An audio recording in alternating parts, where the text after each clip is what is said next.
Number देखिए 9, in the given figure OPQR is a quadrant of a circle with radius 7।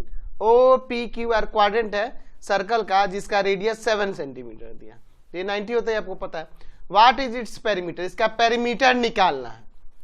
तो यहां पे देखो पेरीमीटर निकालना, तो ये 2 बार रेडियस और ये सरकमफ्रेंस ऐड होगा तो हो जाएगा ना। तो यहां पे रेडियस दिया है, रेडियस ऑफ द क्वाड्रेंट क्या दिया है, 7 सेंटीमीटर। हमें क्या निकालना है, पेरीमीटर, इसका पेरीमीटर ऑफ द क्वाड्रेंट निकालना है हमें।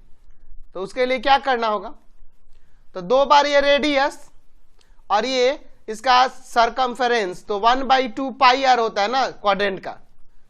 2 रेडियस है आपके पास 7 सेंटीमीटर, प्लस में 1/2 इंटू में पाई की जगह 22/7 और इंटू में 7 सेंटीमीटर।